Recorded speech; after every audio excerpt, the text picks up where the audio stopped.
Amis, bonjour à tous et à toutes et bienvenue à notre rendez-vous quotidien consacré à la méditation de la parole de Dieu. Nous sommes aujourd'hui le dimanche 9 octobre 2022. Vous faites bien de vous connecter sur cette chaîne pour la halte spirituelle pour la journée. Installez-vous bien.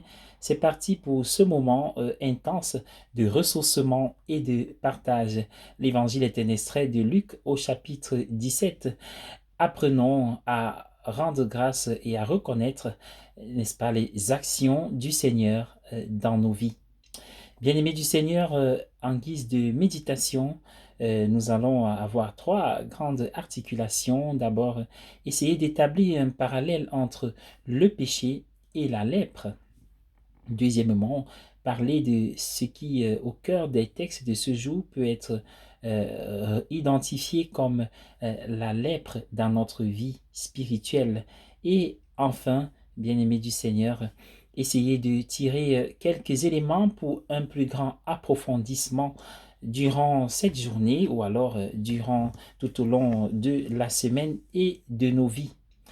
La lèpre et le péché, tout d'abord, tout comme la lèpre qui nous pousse à aller en quarantaine afin d'éviter, selon la loi juive, de propager la maladie.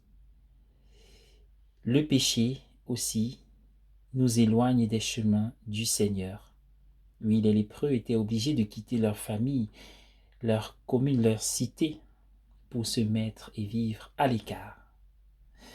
Deuxièmement, comme autre parallèle, la lèpre défigurait la personne atteinte. Pareillement, nous vivons une défiguration spirituelle lorsque nous avons péché. Nous perdons en ce moment-là, à cette occasion, l'image et la ressemblance de Dieu. Et troisièmement, le lépreux est parfois atteint sur un membre de son corps qu'il peut perdre, sa main, son doigt, son pied, son orteil, etc.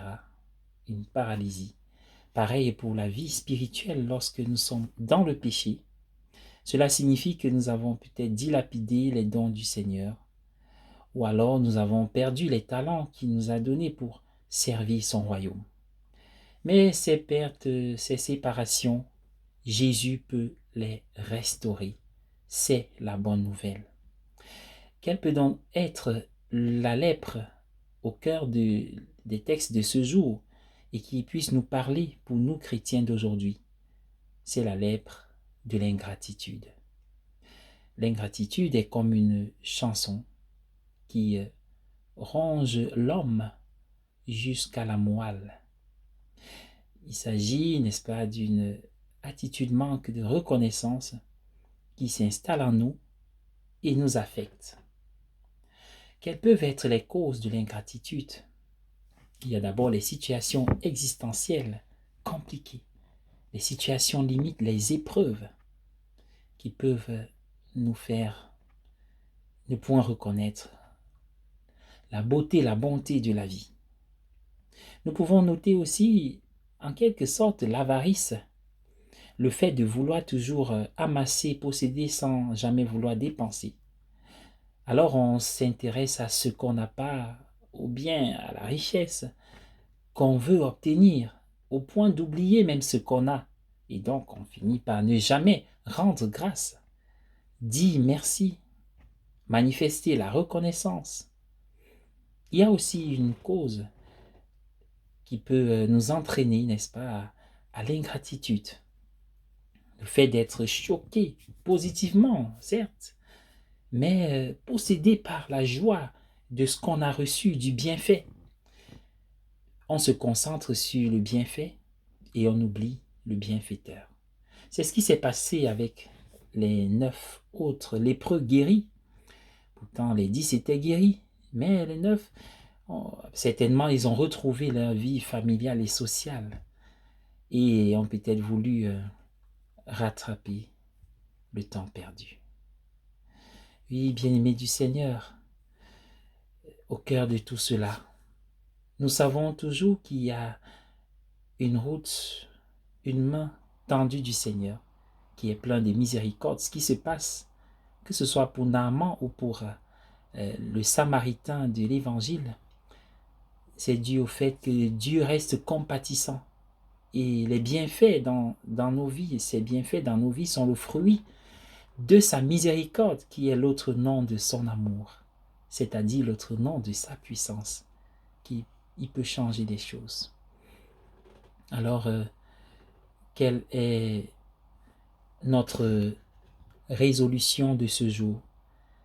C'est de répondre à l'appel à plus de gratitude ou à la gratitude tout simplement. Mais cela demande une certaine attitude. Notre participation, certes, mais une attitude d'humilité. On pourrait appeler cela l'humilité-gratitude qui caractérise, par exemple, Naaman, qui, de son grand rang, pouvait refuser de s'abaisser devant Élisée, le prophète. Naaman a obtenu, grâce à l'humilité, la guérison de sa maladie. Si l'humilité lui obtient la guérison, la gratitude lui obtient la foi au vrai Dieu. Désormais, je n'adorerai plus d'autres dieux. Il n'y a qu'un seul Dieu, le Dieu d'Israël. Par ailleurs, notre participation peut être physique ou alors morale. Morale dans le sens de l'état d'esprit. Parlons d'abord de la participation physique à tous les bienfaits que le Seigneur nous octroie, nous accorde. Physiquement, nous pouvons obéir. Quand il a dit à Naaman, va te laver dans le Jourdain. C'est comme une invitation pour nous à aller recevoir les sacrements de l'Église, le baptême, et puis le mariage, etc. Et Jésus qui dit aux lépreux d'aller se montrer aux prêtres, qui montre bien l'importance et la place du rôle des consacrés pour les sacrements qui leur viennent comme la confession. Ce sont des portes ouvertes pour que les grâces nous atteignent tous.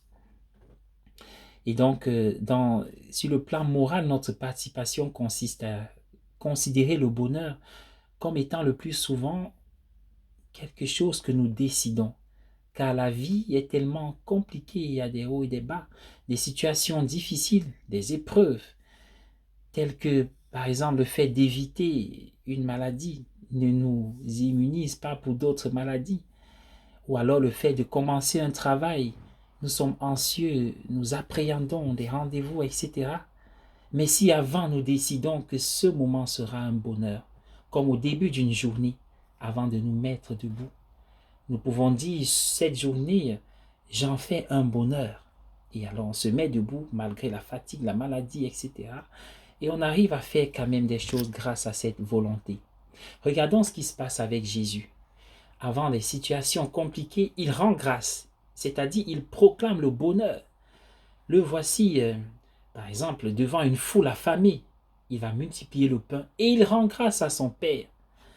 C'est pareil devant le tombeau de Lazare, devant la mort, il rend grâce, il prie son Père à bas. On peut dire c'est la mort d'une autre personne, mais devant sa propre mort à la veille de sa passion, que fait-il? Il institue l'Eucharistie, action de grâce. Alors, bien-aimés du Seigneur, notre mémoire est comme un compte bancaire. On n'y prend que ce qu'on y a mis, le plus souvent.